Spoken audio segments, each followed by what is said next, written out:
నీకు ఎవరైతే జన్మిచ్చారో, నీకు ఎవరైతే జీవితాన్ని ఇచ్చారో ఆ దేవుడికి నువ్వేం చెప్పాలంట? మరణించిన మరుక్షణం లెక్కలు అప్ప చెప్పాలి. మర్చిపోతే లెక్క అప్ప చెప్పాలి. తిన్న ఆహారానికి లెక్క, త్రాగిన నీళ్లకు లెక్క, అనుభవించిన భూమికి లెక్క, పీల్చిన గాలికి లెక్క, ఖర్చు పెట్టిన ప్రతి దినానికి లెక్క, ప్రతి గంటకు లెక్క.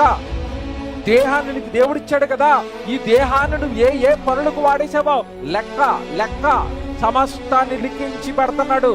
రారా, భూమి మీద ఉండగా బైబిల్లో మంచి మాటలు రాయించి నీ చేతుల్లో పెట్టినా మారవు కదా, వినవు కదా, దాన్ని మతం అంటావు కదా, అవి మంచి మాటలు లేవంటావు కదా. నీ మేలు కోరి, నీ బాగు కోరి, నీ జీవితాన్ని బాగు చేయడానికి నీ మంచి మాటలు ఎన్నో బైబిల్లో రాయించి నీ చేతుల్లో పెడితే చదవవు, వినవు, విన్నా పట్టించుకోవు. నేరాలు చేస్తావా? కాటి మనిషిని చంపుతావా? సమాజానికి భయం లేదండి. భయం, అసలు భయం అన్న మాట లేదండి సమాజానికి. పోలీసు వ్యవస్థ అన్నా, లేదంటే ఏమిటి కోర్టులన్నా, తీర్పులన్నా, శిక్షలన్నా, అసలు భయం లేని వ్యవస్థలోనికి వచ్చాము ఇప్పుడు మనం. ఎవడు దేనికి భయపడలేదండి ఈరోజు. ఎవడు దేనికి భయపడినా, భయపడకపోయినా భయపడవలసిన సంగతి ఒకటి ఉంది. ఏంటో తెలుసా? నీ బ్రతుకు నీ ఇష్టం.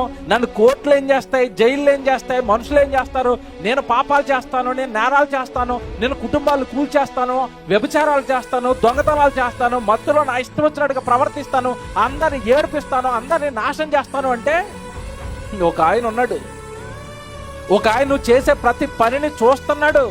నువ్వు కూర్చున్నా, నువ్వు లేచినా, నువ్వు నడిచినా, నువ్వు పడుకున్నా, నువ్వేం చేస్తున్నావో పిన్ టు పిన్ నిన్ను చూసే ఆయన ఒక ఆయన ఉన్నాడు.